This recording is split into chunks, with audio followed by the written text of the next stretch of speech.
আসসালামু আলাইকুম এভরিওয়ান, সবাই কেমন আছেন? আশা করছি যে যেখানে আছেন ভালো আছেন, সুস্থ আছেন, আল্লাহর রহমতে আছেন। চলে এসেছি আজকে খুবই মজাদার এবং স্বাস্থ্যকর চিকেন ক্যাশিউ নাট সালাদ রেসিপি নিয়ে। চলুন তাহলে দেখে নেওয়া যাক আজকে আমাদের এই রেসিপি তৈরি করতে কী উপকরণ লাগছে। আমাদের প্রথমেই লাগবে চিকেন। চিকেনে আমি ছোট করে কেটে নিয়েছি এবং তারপরে সয়া সস, আদা রসুন বাটা, কর্নফ্লাওয়ার এগুলো দিয়ে ভালো করে মেরিনেট করে আমি 15 মিনিটের জন্য রেখে দিয়েছি। আমাদের লাগবে গাজর, টুকরো করে নেওয়া, এভাবে লম্বা করে কেটে নিয়েছি। একই আকারে কেটে নিয়েছি শসা, লাগবে কাঁচামরিচ যেভাবে ফালি করে ভেতর থেকে বীজ ফেলে দিয়েছি। লাগবে টমেটো, একই স্টাইলে কেটেছি। স্প্রিং অনিয়ন অথবা পেঁয়াজ কলি। আমাদের লাগবে ক্যাপসিকাম, আমি এখানে 2 কালার নিয়েছি, আপনারা চাইলে 1 কালার দিয়েও করতে পারবেন কিংবা 3-4 রঙও দিতে পারবেন। আমাদের লাগবে বাটার বা মাখন, কালো গোলমরিচ গুঁড়া, কাজু বাদাম, টমেটো কেচাপ, লেমন জুস অথবা লেবুর রস এবং রান্নার জন্য পরিমাণ মতন তেল। তো চলুন তাহলে শুরু করে দেওয়া যাক আজকের মজাদার রেসিপি। বিসমিল্লাহির রহমানির রহিম। চুলায় একটা কড়াই দিয়ে হাই হিটে আমি ভেতরে মাখন দিয়ে নেব। বিসমিল্লাহির রহমানির রহিম। ভেতরে মাখন দিয়ে নিলাম এবং অপেক্ষা করব মাখন গলে যাওয়ার জন্য। মাখন গলে গেলে ভেতরে আমরা যে কাজু বাদাম আছে সেগুলো দিয়ে দেব এবং হালকা করে ভেজে নেব। আপনারা চাইলে এই কাজু বাদাম হালকা টোস্ট করে নিতে পারেন, কোনো রকম তেল বা মাখন ছাড়া। আপনারা চাইলে পুরো ভাজার স্টেপটা ঘি দিয়েও করতে পারবেন। তো আমরা হালকা করে ভেজে নেব 1-1.5 মিনিটের মতন হাই হিটে। ভাজা হয়ে গেলে এটা একটা অন্য পাত্রে আমরা সরিয়ে ফেলবো যাতে পুড়ে না যায়। তো এই মানে 1-1.5 মিনিট পরে আপনারা চুলাটা বন্ধ করে দিবেন যাতে পুড়ে না যায়।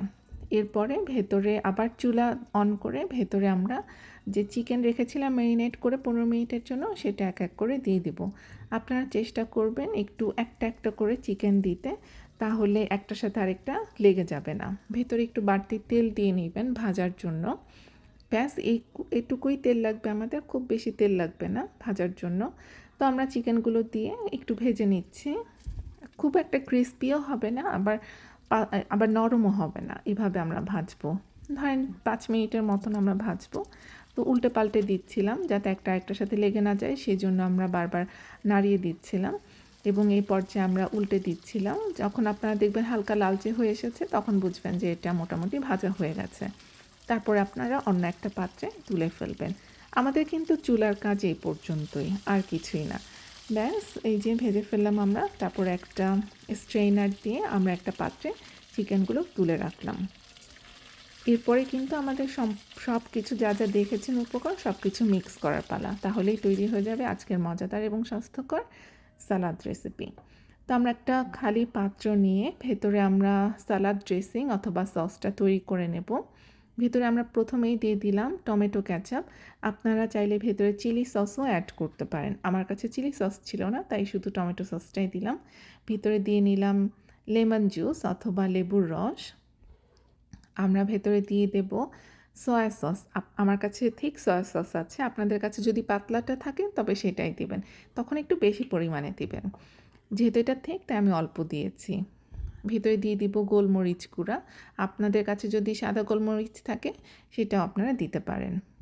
তো আমি সামান্য পরিমাণে সেটাও দিয়ে নিলাম এবং ভালো করে এটা আমি মিক্স করে নিব সব ইনগ্রেডিয়েন্টস দিয়ে। আপনাদের কাছে যদি মনে হয় যে এটা বেশ কম হয়ে গেছে, আপনারা চাইলে সব উপকরণ একটু বেশি করে আবার দিতে পারেন। আমার কাছে মনে হয়েছে এতটুকুই এনাফ, আমি যতটুকু সালাদ বানাচ্ছি তার জন্য, তাই আর আমি বেশি কিছু দেইনি, এতটুকুই পরিমাণে আমি করলাম। এবং টেস্ট করে দেখবেন যে স্বাদ ঠিক আছে কিনা, কম বেশি কোনো কিছু লাগছে কিনা। যদি চিনি দিতে চান চিনি দিতে পারেন, বাট আমার মনে হয় না যে চিনি লাগবে, কারণ টমেটো কেচাপে অলরেডি চিনি থাকে। ব্যাস হয়ে গেল, সব কিছু তৈরি। এখন সব কিছু মিক্স করার পালা। একটা বড় পাত্রে আমরা যে সব কিছু যে কেটে রেখেছিলাম গাজর, শসা, টমেটো, ক্যাপসিকাম, সেগুলো সব কিছু আমরা ঢেলে দিচ্ছি, কারণ এখন সব কিছু আমাদের মিক্স করার পালা। তো পাত্রে সব কিছু আপনারা দেখছেন এক এক করে আমরা ঢেলে নিচ্ছি। প্রথমেই গাজর, টমেটো এগুলো ঢেলে নিলাম, এরপরে আমরা ঢেলে দিলাম কাজু বাদাম যে ভেজে রেখেছিলাম সেটা দিয়ে নিলাম। আপনারা চাইলে যেহেতু এটা ক্যাশিউ নাট সালাদ তাই শুধু কাজু বাদামই দিয়েছি। ভিতরে আমরা চিকেন যে ভেজে রেখেছিলাম সেটা দিব। আপনারা চাইলে চিংড়ি মাছও অ্যাড করতে পারেন। একইভাবে ম্যারিনেট করে ভেজে তারপরে ভেতরে দিয়ে দেবেন। এরপরে যে সালাদ ড্রেসিং বা সসটা রেখেছিলাম সেটা আমরা ঢেলে দেব এবং ভালো করে সম্পূর্ণ সালাদটা আমরা মিক্স করে নেব। আমাদের কিন্তু আজকের রেসিপি বলতে গেলে এতটুকুই, ব্যাস শেষ সব কিছুই। এখন ভালো করে মিক্স করে আমরা এটা পরিবেশনের জন্য তৈরি করে ফেলতে পারবো। তো দেখতেই পেলেন কত সহজ এবং মজাদার এই রান্নাটা বা রেসিপি।